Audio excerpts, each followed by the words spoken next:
The Milgram study is one of the most famous studies in all of psychology, and it demonstrated that regular, everyday people will comply with an authority figure, even if it means going against their own moral values and harming others.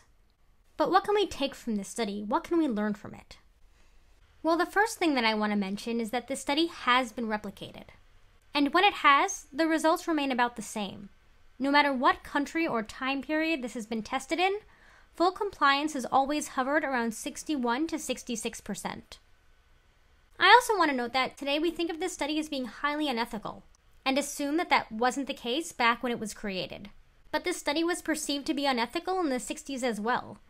In fact, Milgram was denied tenure at Harvard and kept from entering a number of academic institutions, possibly because of negative perceptions associated with the experiment. But let's look a little closer at these results. Let's look a little bit closer at this 65% number. One thing that Milgram found when he interviewed participants following the study was that many of them were ashamed of what they had done. They really felt horrible about it. But some of the participants, even some of the ones who were ashamed, tended to speak poorly of the victims, claiming that he wouldn't have been shocked if he had been smarter, or if he had answered more questions correctly. And this is often known as the just world phenomenon. The idea that the universe is fair, so people must get what they deserve.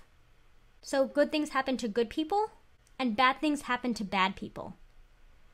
And it seems that some people use this tendency to justify their actions, assuming that things had gone wrong for the victim because he was deficient in some way. Another thing that seemed to have a strong effect on participants' willingness to shock to the end was their ability to shed responsibility.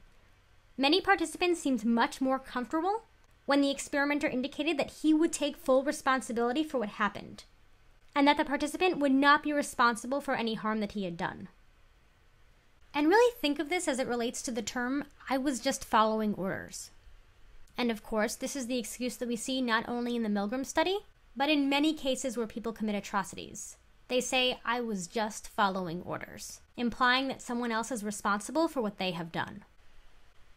But is there any way that we can fix this? Is there anything that the Milgram study can tell us about how we can stop ourselves from obeying authority in these kinds of situations? The first is to be aware of the two things that I've mentioned here. We should try to be aware of the just world phenomenon. We should try to stop ourselves from making judgments about why people are in the situations that they are in.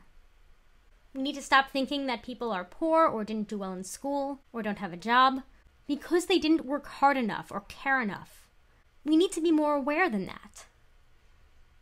And we also need to remind ourselves to take responsibility for our own actions, to avoid placing blame on others.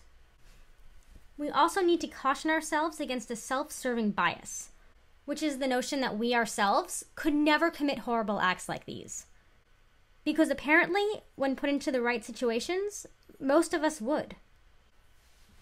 Another is to steer clear of the fundamental attribution error, which is our tendency to assume that others or individuals in an outgroup behave a certain way based on inherent characteristics or personalities or flaws, all the while saying that we, or our in-group, would only behave this way because of the situation that we're put in.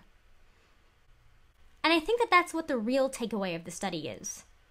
It shows us how easy it is to think that others who commit atrocities are evil, while people who are like us would only perform evil acts because they're misguided.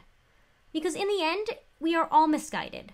We are all susceptible to authority in ways that many of us would find upsetting. And so it is important to have compassion for all people, both victims and aggressors. Because you don't actually know how you would react if you were put in their place. But at the same time, be skeptical when you hear that someone was just doing their job or just following orders. And try not to fall into that trap yourself.